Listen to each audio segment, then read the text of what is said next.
Assalamualaikum warahmatullahi wabarakatuh. Nama saya Muhammad Farhan Syabik Kamrudin. Saya berumur 14 tahun. Saya akan mewakili besut ke peringkat MSST dan bertanding dalam kategori lelaki bawah 15 tahun. Okay. Saya akan menerangkan pada hari ini menerangkan kepada anda semua tentang peralatan asas untuk memanah. Baiklah, yang pertama sekali kita perlu ketahui iaitu tentang lim. Okey, lim ini berfungsi sebagai punca kuasa kekuatan panahan.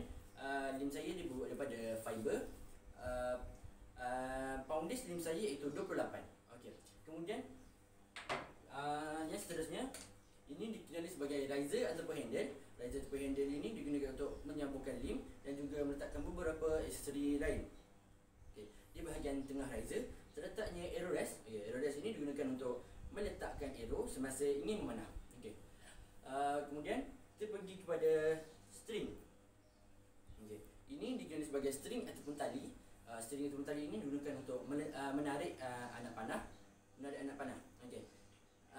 String saya ini berukuran 66 sebanyak 16 helaian. Okey. Kemudian di bahagian tengah string terletaknya knocking point. Okey, knocking point ini digunakan untuk meletakkan anak panah. Okey. Seterusnya kita pergi kembali kepada riser. Okay. Di bahagian atas dan bawah riser terletaknya limbuk. Okay. Limbuk ini digunakan untuk melaras dan meletakkan lim. Okay. Kemudian di bahagian tengah riser terletaknya bow grip. Okay. Bow grip ini digunakan untuk memegang riser. Okay. Kemudian kita pergi kepada bahagian-bahagian arrow. Okay. Arrow mempunyai 4 bahagian. Bahagian pertama iaitu shaft. Okay. Shaft ini dibuat berbagai jenis dan shaft saya diperbuat daripada karbon. Okay. Kemudian bahagian yang kedua iaitu point ataupun bullet. Point ataupun bullet ini digunakan untuk mengimbangi pergerakan anak panah dan juga untuk melekatkan anak panah kepada target. Okay. Kemudian ini dikenali sebagai fletchers. Okay. Fletchers ini digunakan untuk mengawal putaran pelepasan anak panah. Okay. Kemudian bahagian terakhir iaitu knot. Okay, knot ini diperbuat daripada plastik keras dan knot ini digunakan untuk meletakkan pada knocking point. Okay. Seterusnya kita pergi kepada aksesori untuk memanah. Okay. Aksesori pertama iaitu fingertip. Okay, fingertip ini digunakan untuk melindungi jari daripada terluka semasa menarik string. Okay. Kemudian aksesori yang kedua iaitu arm guard. Okay. Arm guard ini digunakan untuk melindungi tangan daripada tercedera. Kemudian yang ketiga iaitu chest guard. Okay. Chest guard ini digunakan untuk melindungi dada daripada tercedera dan juga semasa melepaskan string itu tidak terganggu pada baju, tidak terkena baju dan string itu dapat dilepaskan dengan sempurna. Okey. Kemudian kita pergi kepada quiver. Okay. Ini dikenali sebagai quiver. Quiver ini digunakan untuk meletakkan arrow dan beberapa aksesori lain. Okey. Kemudian kita pergi kembali kepada riser. Okay. Di bahagian riser ini terletaknya sight. Okay. Sight ini digunakan untuk aim, target semasa ingin memanah. Okay. Seterusnya di bahagian riser juga terletaknya clicker. Okay.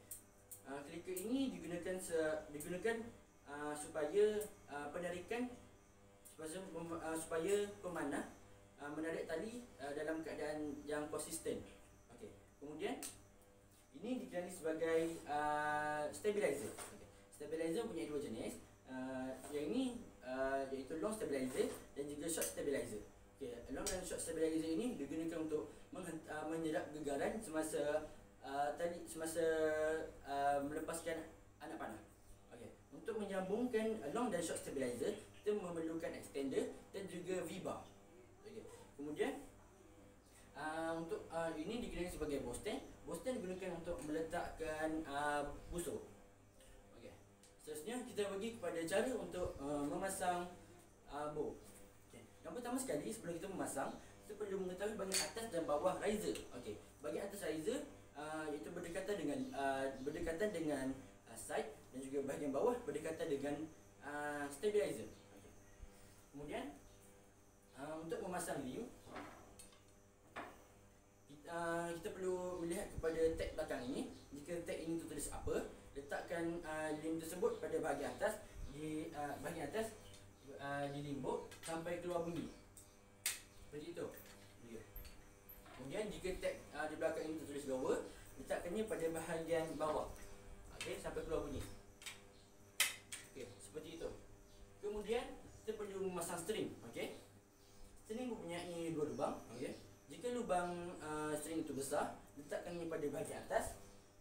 Masukkan separuh. Okey, kemudian lubang yang kecil letakkan pada bahagian bawah.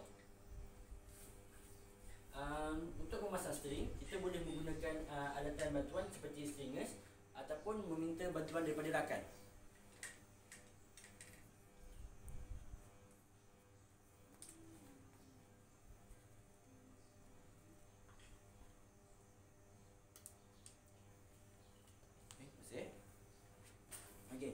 Selepas memasang string, kita perlu mengukur brace height dan brace height dan lower tiller menggunakan tail ruler. Okey. 23, 17.5, 18. Okey, tidak ada masalah. Seterusnya, kita akan pergi kepada cara untuk menarik anak panah. Cara untuk pergerakan asas untuk memanah. Okay, jangan lupa untuk memakai alat keselamatan seperti finger tape, arm guard dan juga chest guard. Okay, yang pertama sekali, step pertama dikenali sebagai stand. Okay. Kedudukan kaki kita mesti berada dalam keadaan selesa dan tegak. Kemudian kita perlu meletakkan arrow. Letakkan arrow di atas tail ruler dan dekatkan knock pada knocking point. Okay. Untuk menarik tali, kita menggunakan 3 jari sahaja. 1 jari di atas arrow dan 2 jari di bahagian bawah arrow. Okay. Kemudian grip. Okay. Grip mestilah berada dalam keadaan selesa dan menggunakan otot ibu jari. Okay. Grip perlulah jangan semasa grip perlu berada dalam keadaan selesa dan tidak terlalu dalam. Jika terlalu dalam, semasa melepaskan string akan terkena tangan dan akan menyebabkan luka. Okey. Yang keempat iaitu feed draw. Okey. Angkat bow sampai paras mata. Mata lihat kepada target. Okey, feed draw. Kemudian full draw. Okey, feed draw. Full draw. Masukkan tangan bawah ankle. Okey. Kemudian hold and aim. Okay, feed draw, full draw, hold, aim, dan yang terakhir sekali release. Feed draw, full draw, hold, aim, release. Semasa release, pergerakan tangan semasa release, tangan mestilah digerakkan kepada bahagian belakang. Okey. Saya akan menunjukkan pergerakan penuh memanah ini sebanyak 5 kali.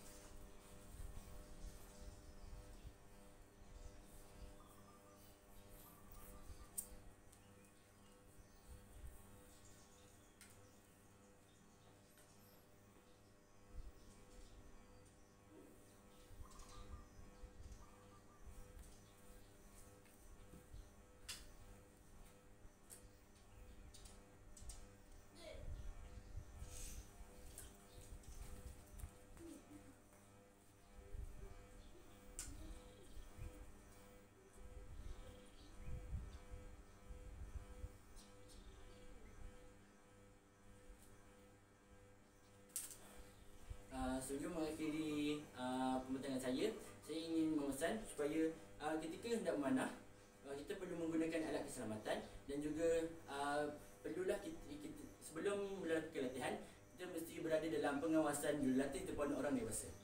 Sekian, terima kasih.